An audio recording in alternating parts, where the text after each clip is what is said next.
Hello, everybody. Hello. Hello. Woo! Hello to the guy that just came out of the restroom. Yeah. Hope you wash your hands, sir. You probably contaminated.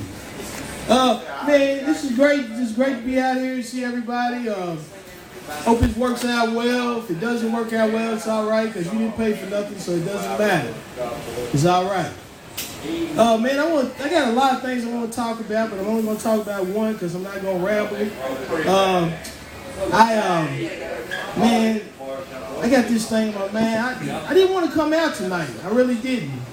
I almost talked myself out of doing it because I know it was me because, man, I woke up this morning and right when I woke up, I heard something say, "Don't do it." And I thought to myself, who's that? So I went and got in the shower, man. I was washing up, and I heard that voice again say, "Don't do it." I said, "What do you mean don't do it? Don't wash up underneath my arms?" No, my arms are stinking. I need to wash. And so I got in my car. I'm driving to work, and I heard that voice again say, "Don't do it." And then I finally figured out it was me talking to myself, man. I was trying to talk myself out of not doing the comedy tonight because I wasn't very confident on what I wanted to say. And you know, when you hear that voice, man, you hear it say, "Well, you might just want to stay home today, just go there, you can sleep." I'm like, what? So I decided to go into the store, man. I said, I'm going to get away from myself. I said, I got to be positive. I walked inside Walgreens. And then I said, I left myself at home. And I walked by the window and I see myself. I said, I thought I left you at home. He said, don't do it. I kept hearing that don't do it voice. So I finally came here and I did it. And I'm thinking I'm failing right now, but it's all right. I don't care what nobody thinks. You know, you gotta be confident when you come to do this, man. You know what I'm saying? You gotta be confident that there's plenty of people out there drinking and they're gonna laugh at your jokes. You know what I'm saying? Like even the people that's sitting up at the bar right now. I know they talking about a whole bunch of stuff that I don't know what they're talking about, but it's all right though. It's all right. I just pretend like they don't know who I am, and I don't pretend like I don't even care. It doesn't matter what I'm saying right now. I'm just rambling. Yeah. You know, the thing about doing comedy, you gotta be confident. You gotta realize that what you're saying makes sense, even when it doesn't make sense. And I can remember when I first started, man, I had a lot of issues with different people who be in the crowd, like especially like the other comics, man, because they had a way of making me feel like nothing. I walked up to a guy once in this one bar, and I said, "Hey, how's it going? My name's John Maupin." And he said, "Okay." So I had my hand out there. And when you got your hand out, man, to shake somebody's hand, you feel embarrassed, man. So you try to make up something, the reason why they didn't want to shake your hand. So I just kind of like played it off and did the wave and stuck my hand back in my pocket. You know what I mean?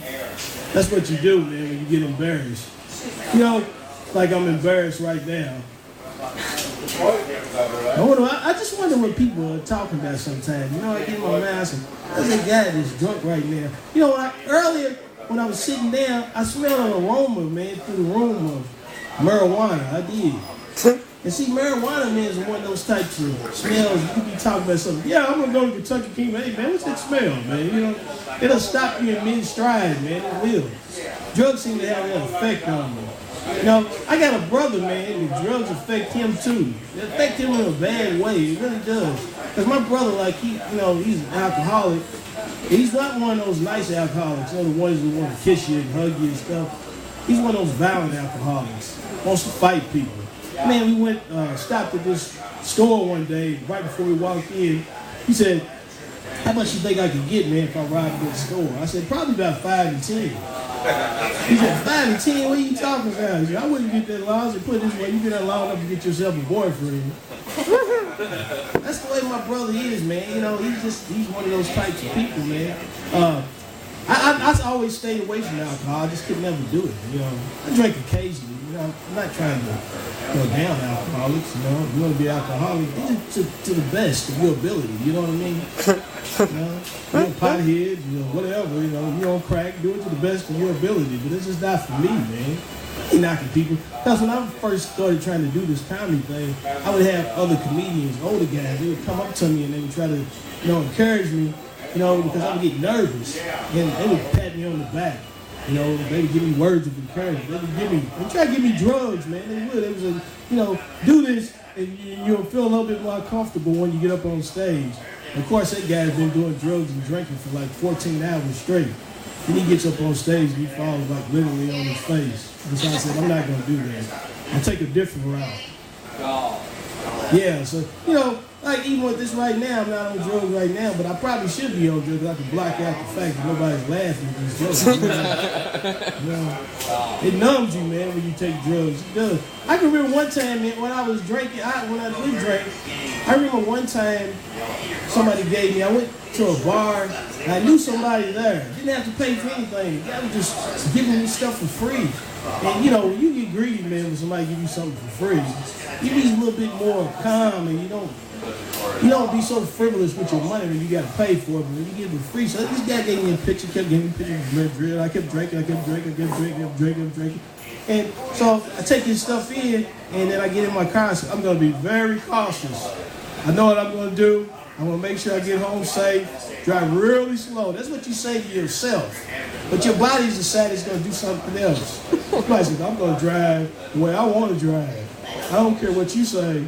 I get in there, man, and I swear I'm doing like 20 miles per hour on the highway, man. And then I look up, you know, like 5 minutes later, I'm doing over 100, you know? So, you know what I mean? This is things like that, you know? You battle with your inner emotions. You battle with yourself. Like I said, you know, back when I first started this, talking to you, that I fought the fact of coming here today because I hate failing. Failing is something that really, it doesn't sit well with me. Some people don't mind to get up here and fail. Yeah, I hate when I talk to other people, I give them my, you know, they want me to shoot stuff. I try to shoot stuff off of them, like, you know, my material. And they'll talk to me, well, you should change this and you should change that. And you should try this and try that. Why don't you try to get up on stage and do it yourself, you know? You know, I hate when people do that, man. You know, they always want to try to change what you trying to do. I told myself, if I listened to everybody in the world, man, about my material, I would never do anything. I was with it, you know?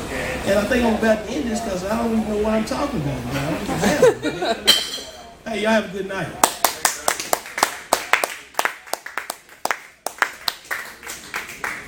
Thank you, everybody. Give it up again for John Maupin, the one, the only.